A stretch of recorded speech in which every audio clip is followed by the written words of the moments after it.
Kabarin. Kabar. Terkabar.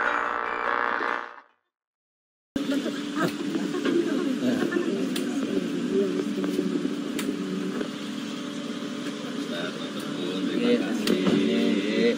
Salam untuk para pengaji.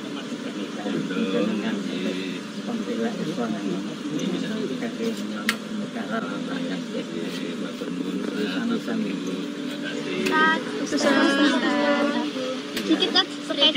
saya hanya menasehati. Orang Islam itu wajib menasehati rakyat, pemimpin, dan orang kafir harus dinasehati. Nah, Pak Jokowi ini orang yang kuat, jadi mudah-mudahan jadi pembela Islam yang kuat. Itu saja nanti ya. Nasihatnya apa, Tat? Nasihatnya? Ya nasihatnya ya supaya kembali mengamalkan hukum Islam dengan baik. Kalau saya ini sedang berjuang, minta supaya negara ini jatuh dengan hukum Islam. Presiden pun juga saya nasihati lewat surat, ya. Itu saja. Hanya nasihat itu kewajiban seorang ulama menasihati rakyat, menasihati kafir, menasihati pemimpin. Mau tidak mau itu Allah yang menentukan, bukan saya. Ya, itu saja, tidak ada tujuan lain. Pripun Pak silaturahminya? Silaturahmi dengan Ustadz Habibie. Ya, sangat kaget saya kedatangan beliau. Intinya beliau menasihati saya untuk mengabdi pada Islam.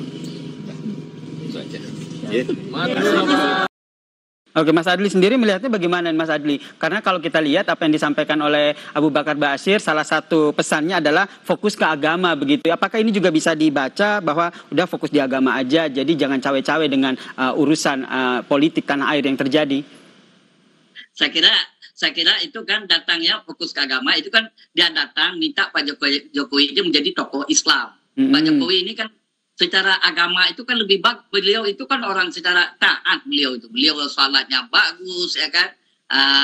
Ini jadi lebih melihat ini bahwa Abu Bakar Ba'asyir datang, Bapak jadilah menjadi tokoh Islam, dan itu sah-sah saja.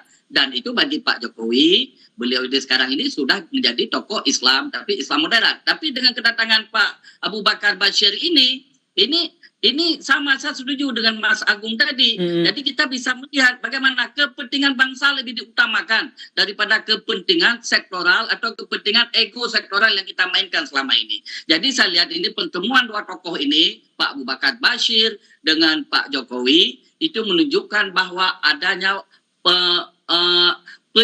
penyatuan, untuk ada yang penyatuan. Jadi kita selesailah dan berbicara hal remeh-temeh. Mari kita bersatu membangun bangsa ini di bawah kepemimpinan Pak Prabowo Gibran. Jadi ini kita kawal pemerintahan ini secara baik. Kita tinggalkan hal-hal yang menyebabkan ini terjadi disintegrasi bangsa. Ini adalah merupakan simbol untuk penyatuan bangsa dengan kedatangan Pak Abu Bakar Ba'asyir ke rumah Pak Jokowi. Apalagi Pak Abu Bakar Ba'asyir orang lebih tua datang ke rumah Pak Jokowi. Sebenarnya kan Pak Jokowi yang datang. Tapi ini saya kira ini pasti akan ada hubungan timbal balik. Dan ini bagus untuk kita. Dan ini maksudnya lesson learn bagi kita ini yang berpolitik. Kita boleh berbeda pendapat, tapi hati tetap satu demi bangsa dan negara Republik Indonesia. Oke, terakhir Mas Agung Baskoro juga melihat hal yang sama? Ya, dalam politik kadang ada yang tiba-tiba, Mas Yasir. Ataupun tidak disengaja. Kalau saya, kita buka ruang itu supaya melihat bahwa Pak Jokowi ini aktor politik yang ulung, yang bisa menciptakan panggung-panggung politik kapanpun dan dimanapun, bahkan di kediaman rumahnya sendiri, yang kita tahu sekarang selain sebagai tempat silaturahim politik bagi tokoh-tokoh nasional, wisata rakyat katanya di sana sudah terbentuk, tapi ini bisa menjadi epicentrum politik yang mempengaruhi dinamika politik kebangsaan kita ke depan. Jadi hati-hati dengan Pak Jokowi untuk semua, kira-kira pesannya begitu. Berarti apakah Anda juga melihat pertemuan ini bisa memberi pesan kepada mereka-mereka yang saat ini juga masih berbeda pendapat ataupun berseberangan dengan Joko Widodo? Persis tadi saya sampaikan, hati-hati dengan beliau, istilahnya begitu, dengan beliau bertemu dengan Pak Abu Bakar Ba'asyir, karena beliau bisa membuka ruang komunikasi, dialog dengan siapapun, se-ekstrim apapun. Artinya ya politik kita jangan terlalu benci-benci amat, jangan terlalu sayang-sayang amat, di tengah saja supaya lebih jernih melihat semuanya. Termasuk dengan Roy Suryo yang saat ini masih terus dengan kasus ijazah palsu Jokowi? Betul, karena Pak Roy Suryo kan juga sebelumnya sangat dekat dengan Pak Jokowi. Kalau hari ini sangat jauh dengan Pak Jokowi, satu momen bisa jadi di tengah-tengah bahkan balik lagi ke semula. Jadi saya memberi ruang kepada semua, kepada masyarakat kita, objektif saja melihat situasi politik kita di tengah supaya apa? Supaya kita bisa mencari titik temu lebih objektif, lebih clear and clean melihat semuanya. Seperti itu Mas Yasir. Baik, terima kasih Direktur Eksekutif Trias Politik. Demikian tadi catatan terkait dengan pertemuan atau kunjungan ulama ya Ustadz Abu Bakar Ba'asyir yang mendatangi Pak Jokowi, karena dalam pandangan Pak Ustadz, Pak Jokowi adalah salah satu orang yang kuat, yang tentu representatif untuk menjadi seorang pembela ya bagi Islam, dan tentu juga pembela bagi agama-agama yang lain, Kristen, Buddha, Hindu, Konghucu ya, yang ada di Indonesia yang diakui oleh negara kita. Nah, jadi siapapun pemimpin-pemimpin bangsa, pemimpin-pemimpin agama wajib memberikan nasihat kepada pemimpin-pemimpin negara atau orang-orang yang dianggap bisa mewakili mereka untuk menyuarakan suara-suara ya, di mana panggilan keberagamaan itu merupakan bagian yang sejalan dengan panggilan kehidupan berbangsa dan bernegara. Nah, tetapi di luar ini kita melihat bahwa ini merupakan sebuah konteks di mana ada reposisi, ada rekomposisi atau redefine terkait dengan persoalan ya Jokowi.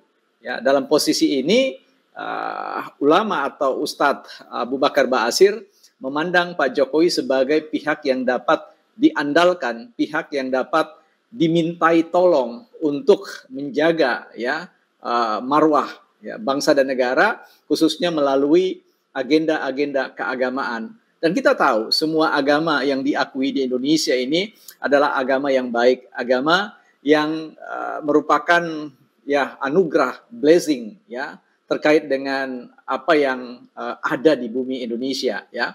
Karena itu memang sudah sepantasnya kita merawat NKRI ini, merawat kebinekaan ini menjadi sebuah legacy atau warisan founding father kita yang bersusah payah, yang membayar mahal sekali harga untuk menegakkan NKRI. Di sisi yang lain tentu kita sedang berbicara pada keberadaan ya Bang Rismon dan dukungan Pak Rizik ya terkait dengan agenda-agenda yang kontraproduktif dalam konteks ya perlawanan yang sekarang ini, yang ingin menegakkan agenda-agenda yang menurut mereka, dalam pandangan mereka, benar menurut anggapan sendiri.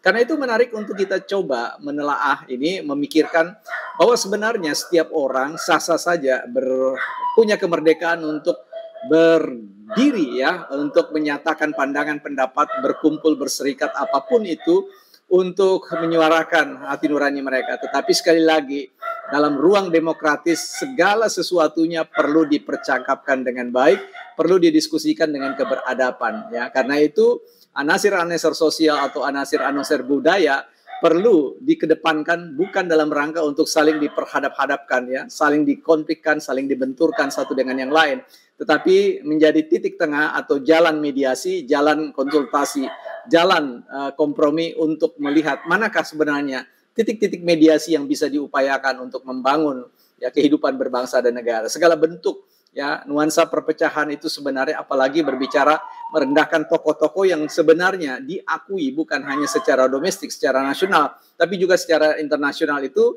merupakan sesuatu yang perlu harus direnung-renungkan kembali, dipikirkan ulang.